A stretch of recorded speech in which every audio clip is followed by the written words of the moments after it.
All right, time for us to get started in here. Good to have you with us. This is our class on parenting, and this is lesson 2. We're glad you can be with us today. If you missed last week, the material is on our website, the outline as well as the video of the class. We have outlines for today. I encourage you to get one so we can kind of walk through some things together. What we're doing in here is we're taking off this theme of seasons. And probably one of the main lessons we pulled out from last week is as children grow and change, so does parenting. Your parenting skills change. And you don't parent a teenager like you do a 4-year-old. And that's part of the things we have to adapt and change and adjust, and it's something that's helpful for us. So today we're going to talk a little bit more about the spring concept, the younger children. Some things in here. Throughout all of this, we're going to sprinkle in ideas for all parenting, wherever you are. I've had some grandparents come to me with some suggestions about raising older kids, how you deal with that, and we'll try to get that into here at the end of the class. But those are some things that we'll do as we kind of develop this just a little bit more. Now, 2 things. Number 1, on the back of your outlines at the very bottom, I know you parents, or especially you young parents, are busy. That's what I hear all the time. I've got, my kids are all right there. And the number 1 word is tired. I'm always tired. And I understand that. But there's a little homework page for you to think about. Something maybe to talk about over lunch, something. But just to read it, it says, studies indicate that there's a 37% increase in teenage depression. Nearly 5 million teenagers struggle with persistent sadness, hopelessness, and loss of interest in activities. These numbers are higher in females than males. There's a 200% increase in suicide rate in children ages 10 to 14. It is the 3rd leading cause of death of young people is suicide. What's causing this? And as parents, what can we do to help our children? That's the homework. Just chew on that, think about that, and we'll put that in there somewhere next week as we get together. Now, let's talk about that. Next week, we won't have class. We will be in the midst of our gospel meeting. So we will be meeting as parents class 2 weeks from now. And that's just kind of some things to kind of think about and put before us. So today, what I want to talk about is young children, and particularly life with newborns. Nothing like it. Nothing like it. We got some parents who are expecting among us. We've got some who are right there. Some of us are right past that. And one of the neat things about this aspect is your child comes to you with 0 knowledge. He can't even talk. He cries, and you got to figure out, you got to decipher what that means. Does this mean he needs change? He wants to be held? He's hungry? You got to figure all that out. But also, what's a blessing with that is your child comes with a clean slate. He's not born with an attitude like a teenager, okay? He's born with a clean slate. And you get that influence and that input and that change in that child. And you're going to be the number 1 sole responsible person of developing that child. And as that's a great responsibility, it's also a great encouragement that within you, you get to do all that. And that's some things we're going to be looking at as we consider. So, life with newborns. Their life predominantly functions around 2 things, intake and outtake. Okay? That's their world. And they are clueless to your schedules, your life, where they are. And so at 2 in the morning, if the child is hungry, he cries, and he doesn't realize you may have to get up in a few hours and go to work. That doesn't mean anything to a child, okay? You may be one who gets that child all bathed, all cleaned up, you got him smelling good, you got his jammies on, and then he explodes his diaper, and you got to start the whole process over. He doesn't think about things like that. He's a child, okay? And so the input of all that, where we're going with that is your frustration, your words are going to be felt by that child. And right here I've added, dads, you need to step up and help out, okay? Somehow You know, the first newborn I ever held was my own. I never held a baby before that in my life. And somehow I thought in the engineering of God that God put into women, especially moms, that dirty diapers didn't bother them. I mean, you never had a smell like you smelled some of those things. And I didn't like doing that. But then I realized it was just as disgusting to her as it is to me. And so step up as dads, help out. Sometimes mom's been home all day with the child and she needs a break. You come home from work and help out.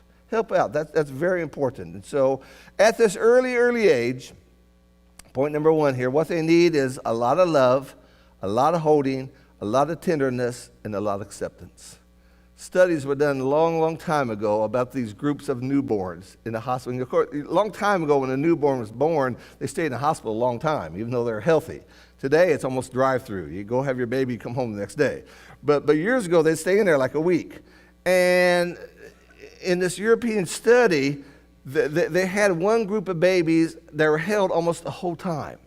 I mean, they were even when they were sleeping, they were just being rocked, they were being held. Others were only changed and fed and held very little. And as they studied these two groups, they noticed the ones that were given nurture and care, they seemed to respond better. They seemed to do better. And so again, that's part of that. One of the things that comes across out of this real quickly, and again, you think about this in your own life. There's not a time in your life when your mom said, I want to introduce you, I'm your mother. You just knew who she was.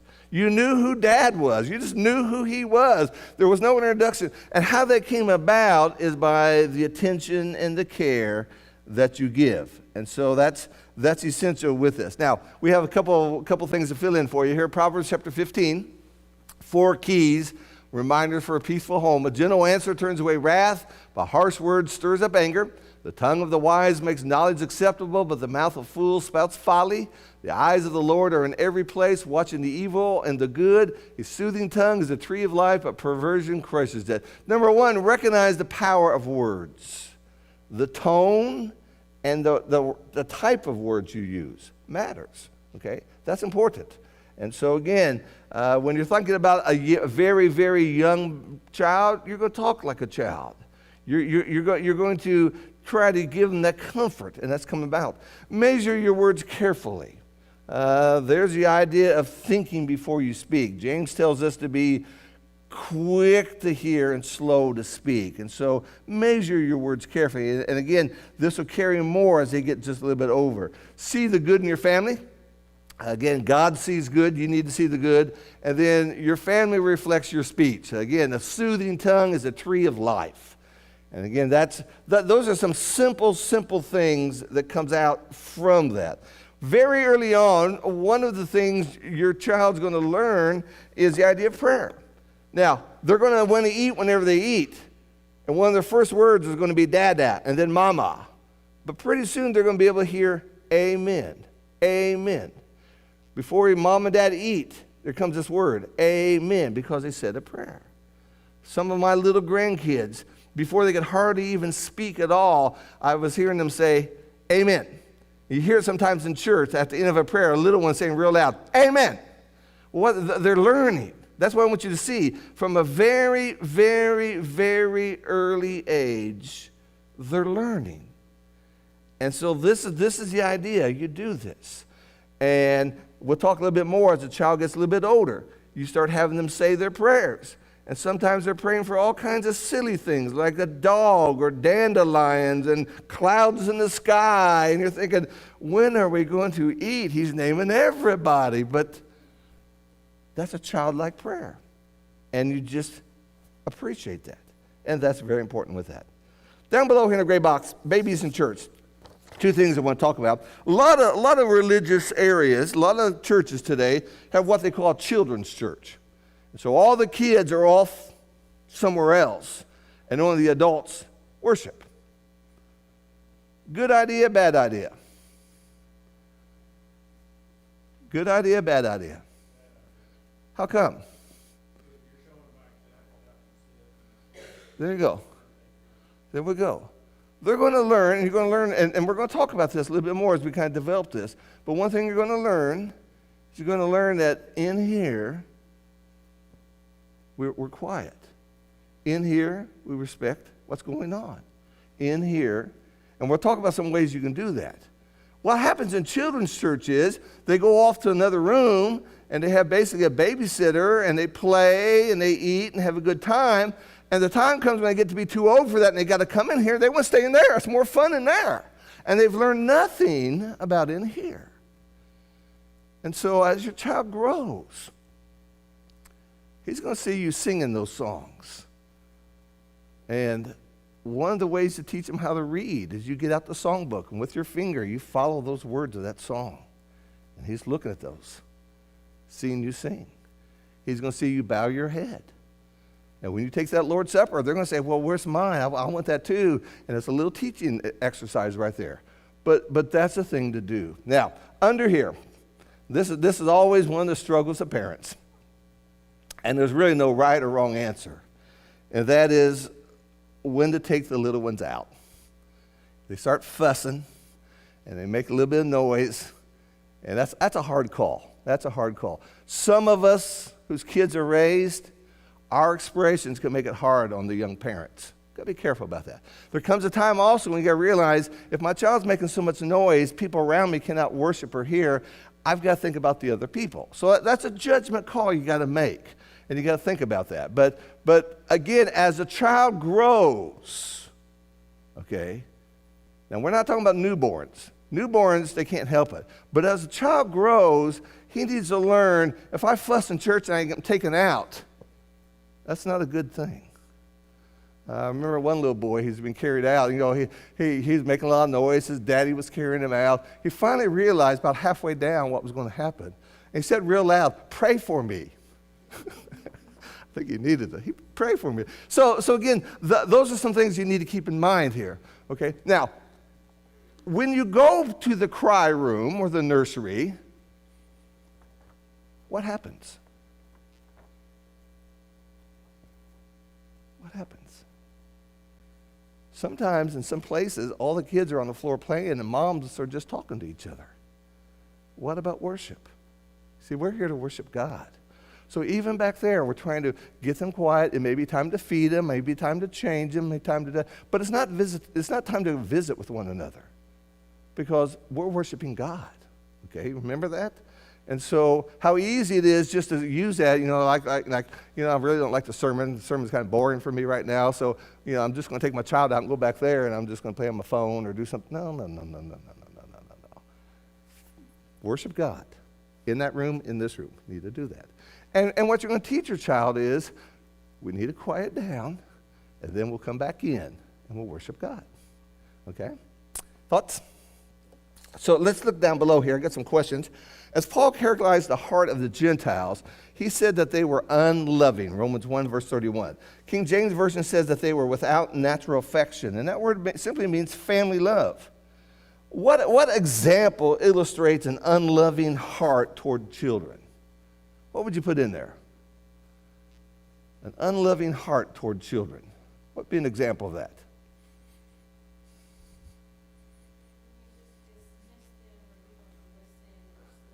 Neglect. Neglecting them, right? Being so focused on yourself without patience. And I tell you, if you don't have patience, your children will really muster it out of you. It's hard sometimes. And again, it seems to me, in my own experiences, the older the child was, the more your patience got tried. I mean, how long does it take to get ready? Okay, but some people, it's like, you better start on Thursday for Sunday because it takes them forever, But it'll do. You got to have patience. Indifference. That's not showing family love. It's hard to imagine that concept of without natural affection, but that's how the Gentiles were characterized. Now, Jason used this passage here in Titus 2, verse 4. Older women are encouraged to love their husband, to love their children. We think, duh. Child's my child, of course I love them. What's meant by that phrase? First of all, what word love is used there? Remember in the Greek language, there's several different kinds of love. Does anyone know what kind of love that is there? It's the word agape. It's a type of John 3:16. God so loved the world. So this is not, sure, I love my child. I'll die for my child. I have feelings for my child. This is, I'm going to love my child when my child has just trashed my schedule today. I'm going to love my child when he's really doing something that's unlovable. I'm going to love my child when it's hard to love him. And so what we notice from this Titus passage is older women were to teach younger women how to do this. Now, when your child is smiling and giggling and happy and does everything you say, it's a piece of cake to love that child. But when that child is taller than you are and looks you down in the eye and says, no, I'm not going to do that, that's hard to deal with that. And so he's dealing with this concept. Romans 5 verse 8 would be a good verse to write down there. And there's the idea that while we were yet sinners, Christ demonstrated his love for us by giving of Jesus. And that's how we do that. There is a healthy balance, the last bullet point down here, healthy balance even with babies in the amount of video stimulation put before them. All kinds of studies out there about this today. What dangers do you see with constant technology, and what have you found works the best? Child doesn't want to eat breakfast, you put it on your phone, a little video, and all of a sudden he's so caught up in that, he just eats his breakfast. Person's fussy, you just put on the video, and they quiet down. Going to drive 2 blocks to the store, going to have the screen on in the car.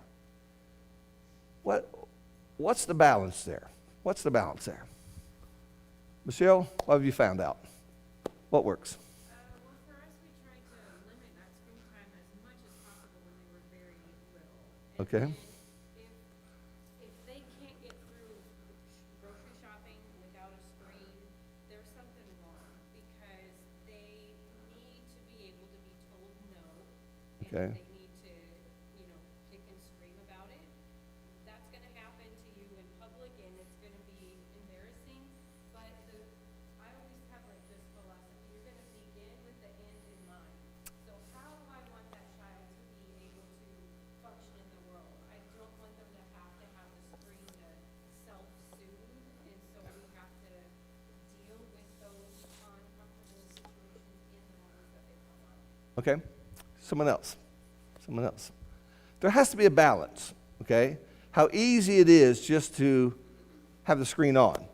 And, that just takes care of all my problems because they're going to be caught up with whatever this dancing carrot's doing. Or once I saw that the other day, someone was just a dance. All this did is this carrot dressed in a Halloween outfit was just dancing back and forth.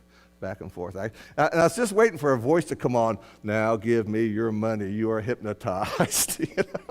I mean, about 30 seconds. No, not 30 seconds. About 2 seconds. I said, "Is that it? Is that it?" Now, again, not saying it's totally wrong, but we live in a culture that can't survive these things. And those of us who are grandparents, you're taking a car trip with your child somewhere, your grandchild somewhere. And can I have your phone? No. Let's look out the window. Let's play a game. That's what we always do. Let's play a game. I'm thinking of some animal, and off you go. But what you're trying to do is understand that there's a place, as we all have as adults, with technology. But we don't want it to define our life. And so you have to put limitations on that. And early on, sometimes is where you need to put that balance. Because if you're not careful early on, you just get in the habit of doing this. Okay, I'm cooking dinner, I need to do some housework, I got to do some stuff. And you're constantly using that as the electronic nanny. And if you're not careful, that becomes all of their life. And so those are some things we've got to consider.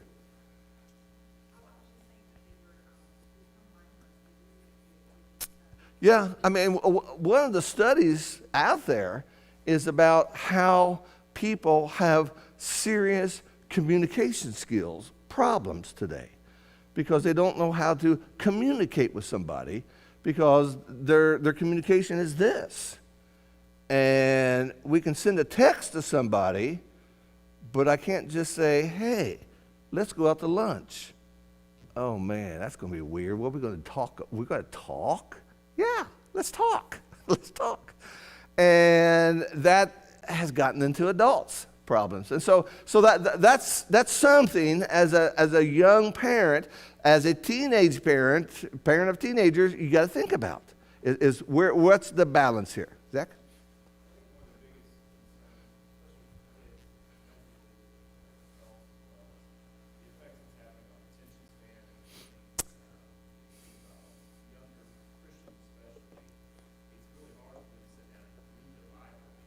Right.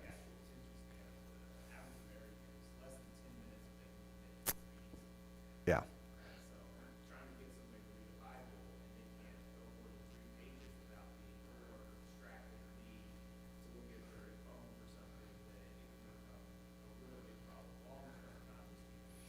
Right. And one of the sad studies a few years ago was it was a group of college graduates, and it found out that like 70% of them after graduation had never read a book again the rest of their life. Of course, to get to Christ, there's a book, the Bible.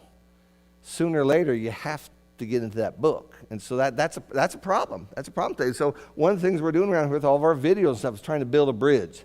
Get, just a little step to the next step to the next step. But where did all that come from? That's how easy it is just to turn it on and to do that. So part of this is going to be, as adults also, you're going to have to set the example. Okay? So you're going to have some meals, many meals, with no TV on. Okay? You're going to have some nights, no TV on. We're just going to get on the floor and play. We're just going to sit around and talk. We're going to go out to eat, and all phones are left in the car.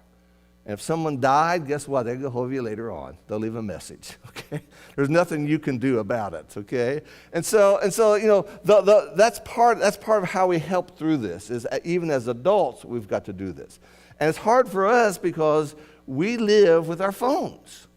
We may forget our socks, but we got our phones. And that's just our culture today. And so as raising my child, part of this is seeing beyond, as Michelle said, just the moment. Okay, my child's fussy right now, and if I put on this little carrot video that's mindless and dumb, it'll get this child quiet, and then the next time, and then the next time, and the big picture is 5 years from now, when you start in school, what kind of attention spans do you want to have? 10 years from now, what's it going to be like in church? And so you're looking at those bigger picture things and realize, okay, it's okay to cry a little bit. It's okay, and we're going to get through this moment. But to understand how important that is, okay?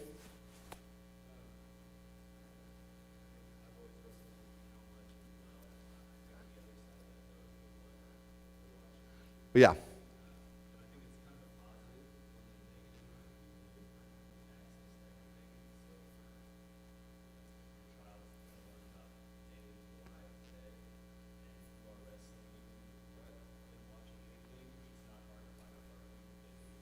Right.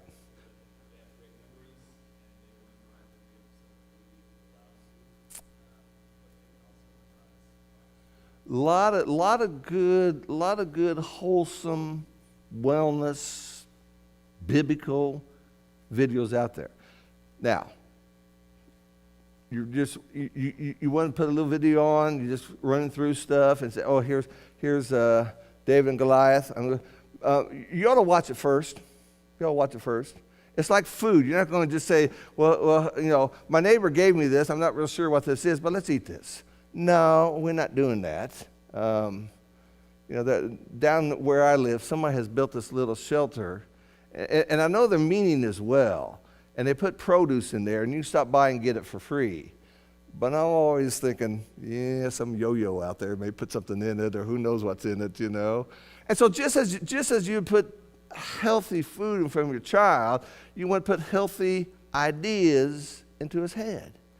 So you're going to check that video first. You're going to listen to that song first. Just because everyone talks about it or it's popular doesn't mean it's good. So that's one of the first things we got to think about with this little baby, okay? The idea of, okay, even at a little age, he's getting stimulation. And the number one stimulation should be from mom and dad and positive love and acceptance. That's where it should be. And to have that balance and to do things with that. Okay, let's go on here to the second page. And we talk about this passage in Deuteronomy. There's several things that come out of this I want you to see. This is probably one of the foremost passages we use when we talk about parenting. You shall love the Lord your God with all your heart, with all your soul, and with all your might. With these words I command you today shall be on your heart. You shall teach them diligently to your sons, and shall talk of them when you sit in your house, and when you walk by the way, and when you lie down, when you rise up. You shall bind them as signs on your hand, and they shall be as frontals on your forehead. You shall write them on the doorposts of your house, on your gates. There's four things I want you to notice. Number one is consistency. Notice when you lie down, that's nighttime. Rising up, that's morning. So it's not just Sunday at church. I am instilling godly principles. I'm instilling what I want my child to be like day and night. See that? Consistently. Secondly, every opportunity in your house, as you walk by the way. So it's not just here, it's everywhere. And everywhere, I'm again trying to instill these thoughts and these principles within my child. And then we see visible reminders. Write them on the doorposts and the gates.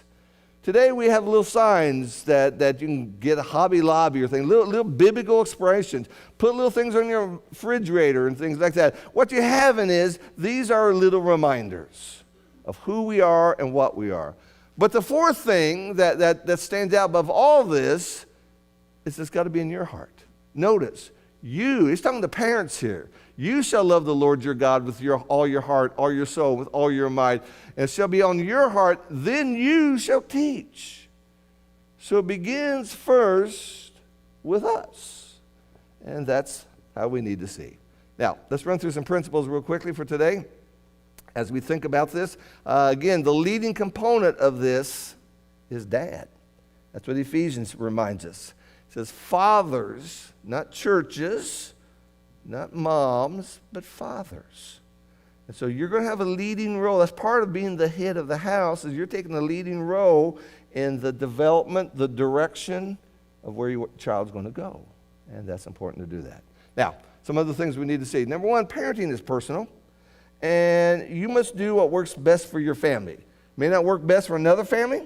May not work best for how your brother or your sister does their family, but it's what works for you. And you have to do that. Some have a very rigid schedule. And at a certain hour, the child goes down at this hour, consistently. Others are more fluid and just whenever. But whatever works best, you're going to decide that. You're going to determine that. And that's what you're going to see. Proverbs 22, verse 6, the passage we use again a lot in parenting, and there it says, train up a child in the way he shall go. When he's old, he will not depart from that. That phrase, the way he should go, really means his bent. Every person has a natural bent. Okay? Now, biblically, this is somewhat true. This is a truism. It's not 100% true. We can name within our own families people who were raised right, but they chose wrong. But here he's talking about a natural bent. So Joe over here grew up in sports. I know his family well. I know him. He grew up in sports. His son may grow up and want to stand on stage and sing. And maybe that's not his world. But you know what? There's a natural bent. Your child may grow up and be artsy, and you're not artsy. But that's his natural bent. See what I'm saying? And so what he's trying to say is, know your child and understand how he leans. Again, this is talking about his natural I think we talk about this God-given talent. Some among us are very mechanical. If that's his bent, go that direction. Some of us could just spend a day with a book and be content as we can be. That's a bent. And so to recognize that leaning and to emphasize that. which means moms and dads, as we had to experience. Okay, I grew up, it was all sports. It's all sports. That's why you'll never see me leading singing. I knew nothing about music. So when Miss Debbie and I got together, we decided we're going to do both. We're going to introduce music to our world, to our kids, and also sports. Well, some of our kids really went the music direction. And I remember going to some concerts where they're on stage and leaning over to Debbie and said, "What language is this?" She said, "This is Italian." I said, "Oh, I don't understand a word he's singing," okay? But what you do that. Now, you force them into something they're not good at, and guess what? It's not going to work, is it? So again, that's a reminder for us as parents as we think about parenting is personal. Secondly, your best role model is God. Nothing will beat God. Over here on the right-hand side, we got this passage from Hosea.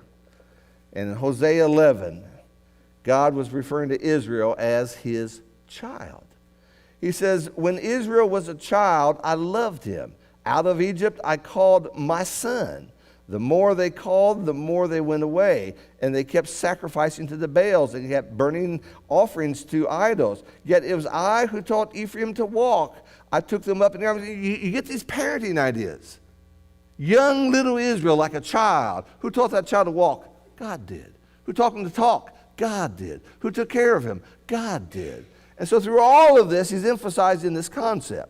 Luke 15 would be another great example of the prodigal son, where the father is representative of God and how giving and forgiving God is. So within this, there's some things we learn. Number one, there was the Hosea passage.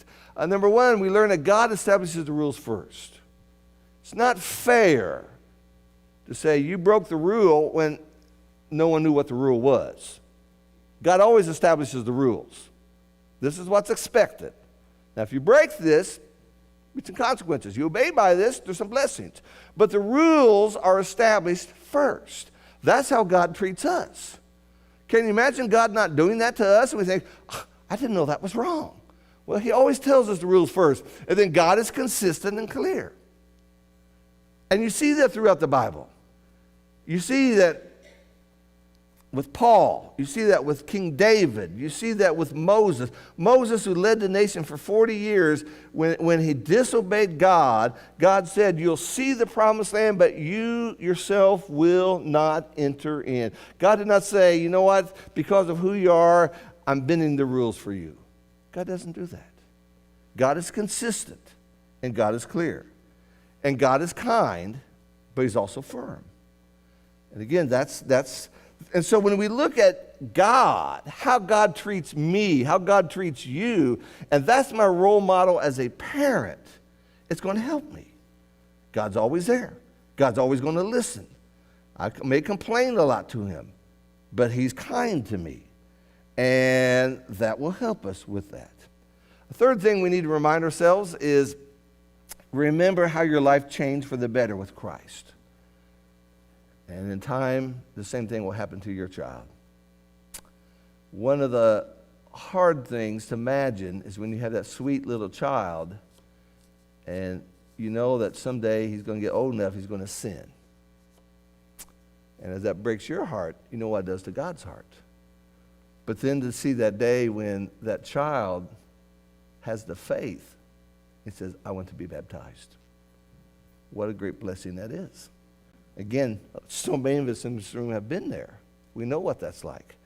And so that's the blessing. The blessing is raising someone to be godly along that way. In the book of 2 Samuel, chapter 18, as Absalom was the rebel prince trying to take over the throne, trying to kill his own father David, they went off to war. David's men versus Absalom's allies. Absalom's people got swamped. They were all killed. Absalom himself was killed in the battle. And David asked this question, is the young man safe? That's what the King James Version says. And we need to realize, first of all, our world is not safe physically. Again, times have changed. We see on the national news just violence against innocent people. There was a time maybe you said, when I grew up, I rode my bicycle late at night. You wouldn't do that today. You wouldn't do that today. And then our world is not safe morally. And our world is not safe spiritually. And that's the reality of where we are. And so we have to kind of live with those things. Real quickly now, here are the major mistakes we need to be aware of. Number one is allowing worry to dominate your heart and thinking. We should have faith in God. And don't let worry overcome us. Number two, failure to plan for the future. That child that you're trying to get to talk, you know, I remember those days. Say, dad, dad.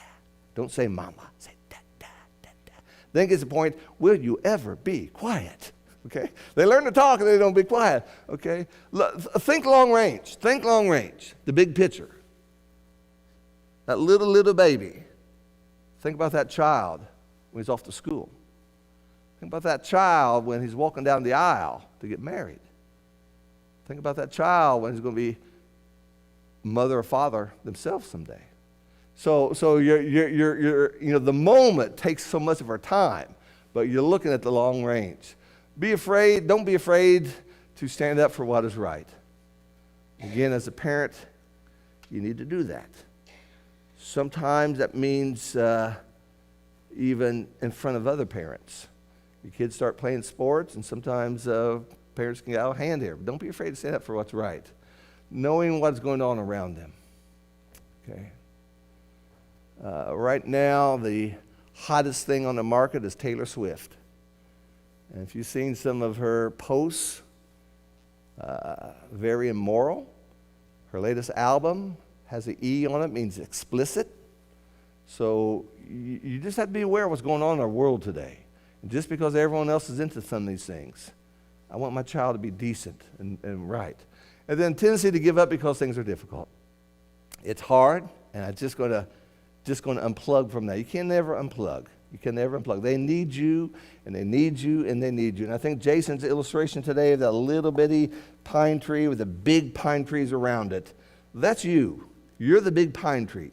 And you're wanting that little tree to grow and be healthy and be godly, and those are some things that we're going to do. So next week, again, no class. We'll meet back in 2 weeks, and we'll just kind of age our child just a little bit more and keep walking through this. But through this, if you got questions, you got comments, let's look in our Bibles. Let's kind of work together on this, and our goal is the same, and that is we want everyone to go to heaven. Thank you so much.